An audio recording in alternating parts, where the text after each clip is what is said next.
नमस्कार दोस्तों, कैसे हैं आप लोग। आशा करते हैं सभी लोग अच्छे होंगे।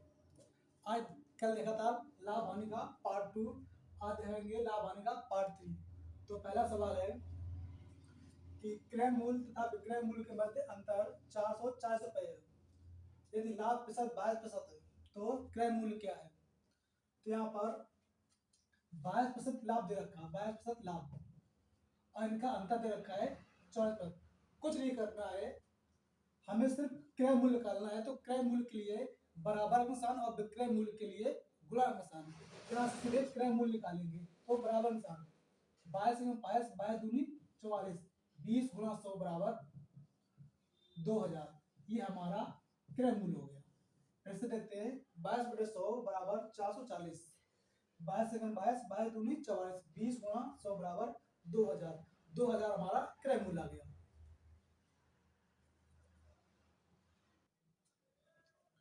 अगला सवाल है, क्रय मूल्य तथा विक्रय मूल्य के मध्य 451 रुपए का अंतर है।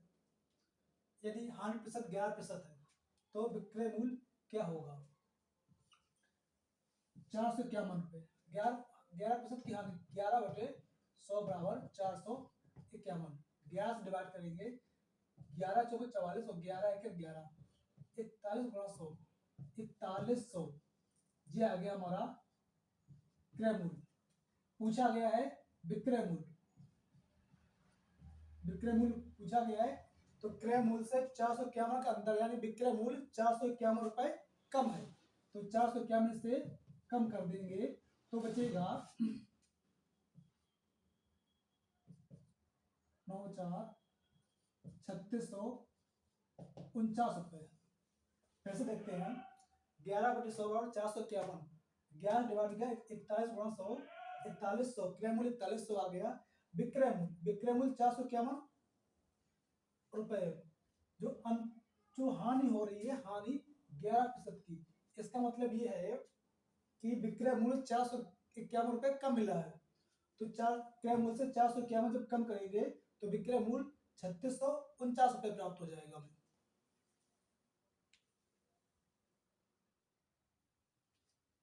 अगला सवाल है, नमक की कीमतों में 20% कमी हो जाने के कारण कि व्यक्ति 100 रुपए में 4 किलोग्राम, 100 रुपए में 4 किलोग्राम अधिक नमक खरीद सकता है।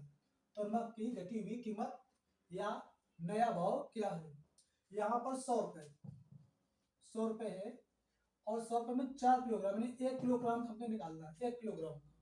इसके बाद 20% कमी मल्टीप्लाई 20/100। ये सिर्फ नया भाव के लिए, नया भाव के लिए। तो 100 से ये 100 खत्म हो गया, 4 × 4 4 5 20, 5 रुपया नया भाव, 5 रुपया। पैसे देते हैं 100 रुपया, कीमत 100 रुपया है, 4 किलोग्राम ज्यादा बटे 4 गुणा 20, 20/100, 100 से 100 खत्म, डिवाइड हो गया, 4 से भाग गया 20 में 5% है, 5 रुपया, 5 रुपए प्रति किलोग्राम नमक। अगला सवाल है, चीनी की कीमत में 20% कमी हो जाने पर एक व्यक्ति 320 रुपए में 5 किलोग्राम चीनी ज्यादा खरीद सकता है। तो नमक की मूल कीमत या प्रारंभिक भाव। यहाँ पर मूल कीमत या प्रारंभिक भाव पूछा है। तो मूल कीमत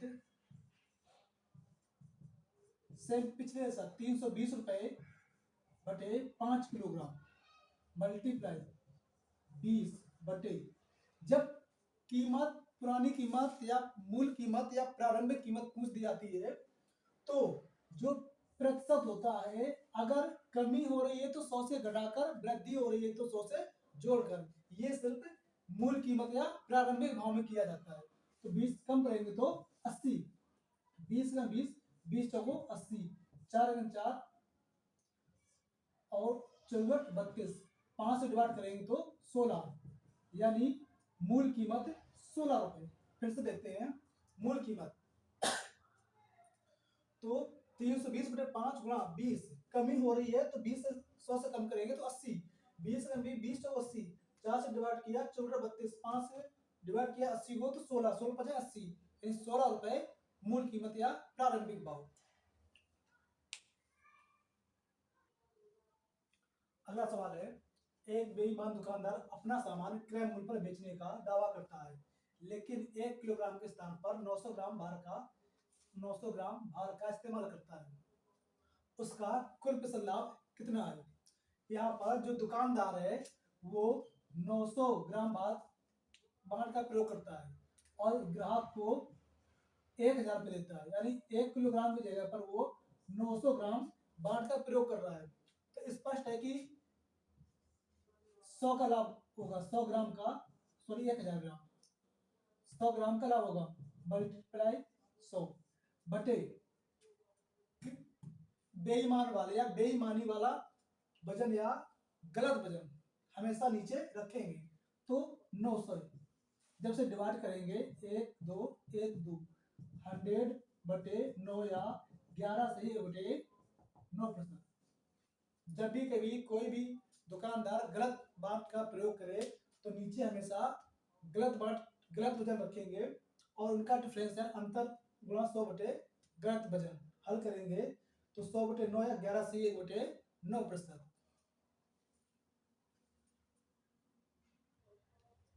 अगला सवाल है, ए ने बी को 10% लाभ पर तथा बी ने सी को 20% लाभ पर एक साइकिल बेची। साइकिल को बेचा। सी ने 264 रुपए में साइकिल खरीदी, तो ए ने कितने रुपए में साइकिल खरीदी? यहाँ पर ए की कीमत पूछी जा रही है। तो पहले बी को 10% लाभ पर 110 बटे 100, बी ने सी को 20% लाभ पर तो 120 बटे 100। यहाँ पर प्रथम का रुपये पूछा गया है, यानी ए का रुपये पूछा गया है ए, और सी का रुपये दे रखा है, सी का 264। ये कह सकते हैं कि अंतिम मूल्य बराबर प्रथम मूल्य गुणा 100 प्लस माइनस x अपान 100 गुणा 100 प्लस माइनस y अपान 100। अंतिम मूल्य बराबर प्रथम मूल्य गुणा 100 प्लस माइनस x अपान 100 गुणा 100 प्लस माइनस y अपान 100, या इस तरीके से हल कर सकते हैं। तो 264 अंतिम मूल्य दिया है, तो ये 2 जीरो से ये 2 जीरो खत्म, 12 से डिवाइड करेंगे तो 12 दूनी 24, 12 दूनी 24, 11 के 11, 11 दूनी 22, बचा 2 बराबर 1 गुणा 1 बटे 100। तो ए बराबर ए की कीमत आ गई 200 रुपये। फिर से देखते हैं कि 12 से डिवाइड करेंगे, पर ये 2 जीरो से ये 2 जीरो खत्म, 12 डिवाइड 12 दूनी 24 और 12 दूनी 24, 11 के 11 दूनी 22, 2 बराबर 1 गुणा 1 बटे 100, तो 2 गुणा 100 बराबर 200। ए बराबर 200, ए ने 200 रुपए की वो वस्तु, वो साइकिल खरीदी। अगला सवाल है, वास्तविक मूल्य से 20% कम मूल्य पर कृष्णा ने एक कैमरा खरीदा। खरीद मूल्य पर 40% का लाभ कमाता है, तो वास्तविक मूल्य पर उसे कितना लाभ हुआ? तो वास्तविक मूल्य 100 रुपये मान लो, वास्तविक मूल्य 100 रुपये, इसे 20% हानि पर तो 80 में क्रय किया। इसके बाद खरीद मूल्य पर वाले यानी 80 पर ही 14% लाभ, 140 बटे 100, 14 अट्ठे 112, विक्रय मूल्य 12, मतलब उसी को 80 में खरीदी और 112 को बेची। पूछ रहा है वास्तविक मूल्य, वास्तविक 100 रुपए में कितने लाभ हुआ? तो इनका डिफरेंस 12 गुणा 100, वास्तविक मूल्य 100 रुपया बटे 100, 100 समाप्त हुआ बराबर 12%। फिर से देखते हैं कि वास्तविक मूल्य 100 रुपया माना, इसे 20% कम पर खरीदा यानी 80 रुपये में खरीदा।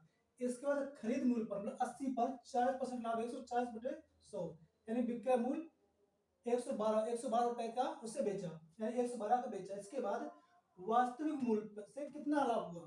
तो वास्तविक मूल्य में 12 रुपए का लाभ हुआ, 12 गुणा 100 बटे 100, 100 डिवाइड हो गया बराबर 12% का लाभ हुआ।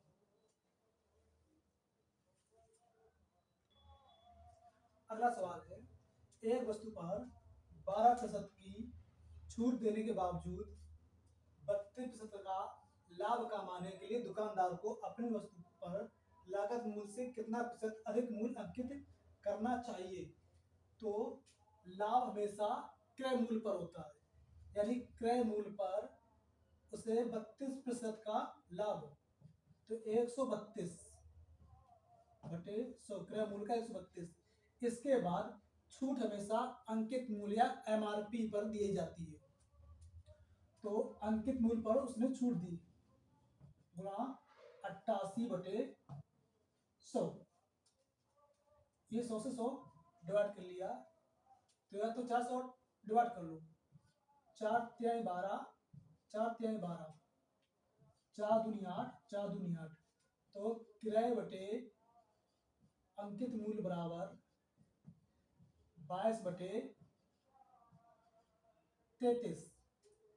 तो इनका डिफरेंस 11 गुणा 100 अपान क्रय मूल्य 22, 11 के 11, 11 दूनी 2 का 2, 50, यानी 50% का लाभ हुआ। फिर से देखते हैं एक बार कि लाभ या हानि हमेशा क्रय मूल्य पर होती है। तो क्रय मूल्य का 132 बटे 100 बराबर अंकित मूल्य गुणा 88 बटे 100। 88 ये 12 से कम किया है 100 से, 88 बटे 100, 4 से डिवाइड कर दिया, तो 4 तिहाई 12, 4 तिहाई 12 और 22 चौक 88, क्रय मूल्य बटे अंकित मूल्य बराबर 22 बटे 33। इनका डिफरेंस 11, 11 गुणा 100 बटे क्रय मूल्य, तो 11 दूनी 22, 2 से 100 का डिवाइड किया 50, या 12 और 32 ये छूट है, ये लाभ है, इनको आपस में जोड़ेंगे तो 44। इसको बदलना हमें परसेंटेज में, नीचे हमेशा छूट का इस्तेमाल किया जाता है जितने की छूट हो रही है। तो 12% की छूट हो रही है, 100 से घटाएंगे तो बचेगा 88, 88, तो 44 का 44, 44 दूनी 88, तो 1 का 2, 2 पंचे 10, 50%। फिर से देखते हैं, छूट और लाभ इनका योग किया हमने 44 गुणा 100, नीचे हमेशा छूट का इस्तेमाल किया जाता है। 12% की छूट हो रही है तो कम करेंगे तो 88, 44 दूनी 88, 2 का 2, 2 पंचे 10, 50%।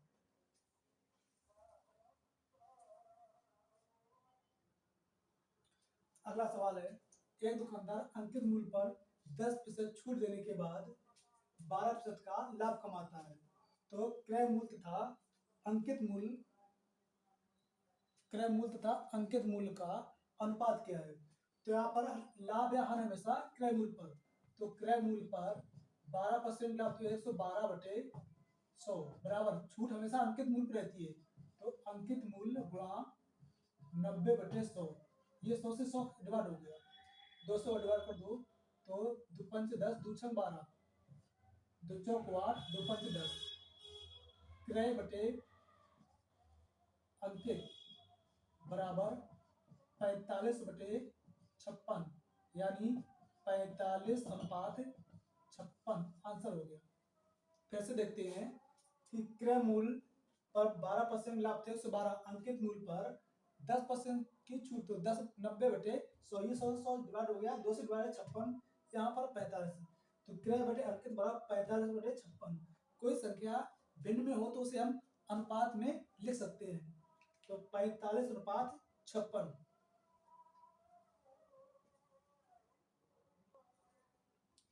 अगला सवाल है, एक व्यक्ति ने एक वस्तु 1500 रुपए में खरीदी और लागत मूल्य से 25% अधिक पर बेच दिया, यदि उसे इस पर 75 रुपए कर के रूप में देना पड़ा, तो उसके निवल लाभ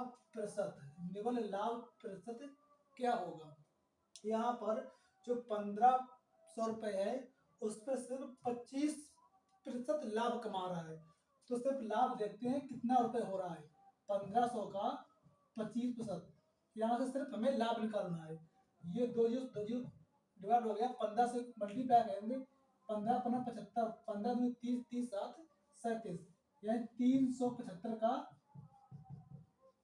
लाभ, लेकिन 75 रुपए कर के रूप में दे दिया, यानी 375 रुपए से 75 रुपए कर के रूप में निकल गया, तो 300 रुपए ये शुद्ध लाभ हुआ, 300 रुपए शुद्ध लाभ हुआ। पूछ रहा है कि लाभ का प्रतिशत कितना है। तो लाभ जब शुद्ध लाभ 300 रुपया हुआ, 300 गुणा 100 बटे क्रय मूल्य हमारा 1500 ही रहेगा, 1500। ये दो चीज दो खत्म, 3 से डिवाइड कर 3 बचे 15, 5 से भाग दिया 100 में, तो 5 दूनी 10, 20% का शुद्ध लाभ हुआ। फिर से देखते हैं, 1500 वस्तु है और इसी पर से 25% अधिक, यानी सिर्फ 25% पे ही बेचा लाभ पर, तो उससे जो लाभ हुआ सिर्फ 25% का ही लाभ हो रहा है, 375 रुपए का लाभ हो रहा है। इसके बाद 75 रुपए वो कर रूप में दे रहा है।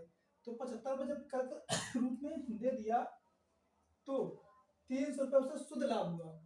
इसके बाद लाभ प्रतिशत निकालना, तो 300 गुणा 100 नीचे 1500, जितने वस्तु खरीदी थी, 2 जीरो से 2 जीरो और 3 का भाग दिया 15 में 3 बचे 15, 5 का भाग दिया 100 में, तो 5 दूनी 10, यानी 20% का शुद्ध लाभ हुआ उसे।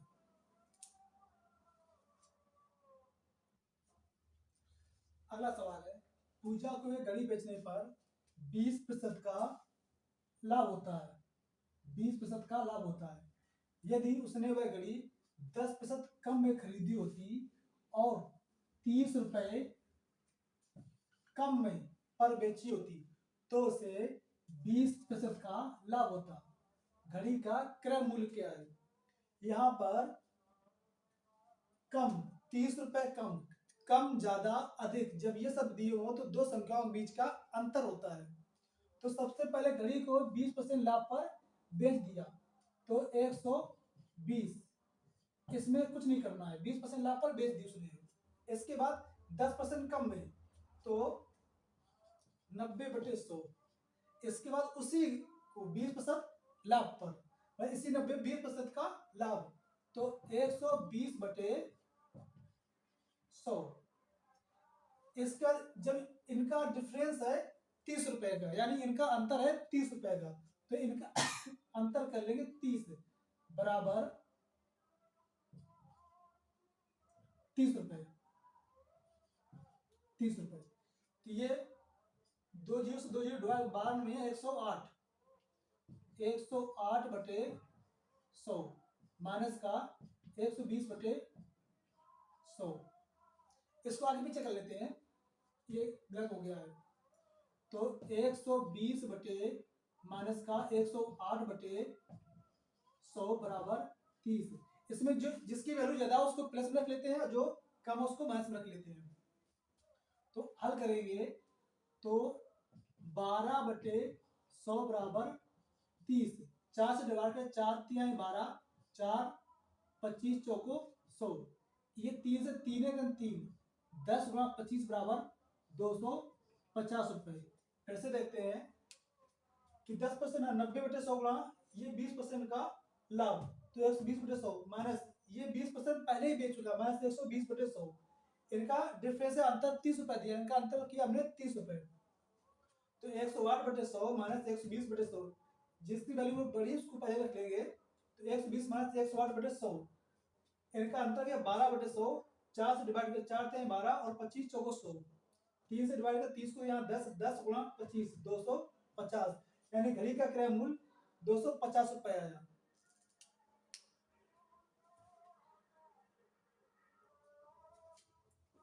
आशा करते हैं कि वीडियो आप लोगों को पसंद आया होगा, इसे लाइक और सब्सक्राइब जरूर कीजिए और अपने दोस्तों को भी शेयर कीजिएगा।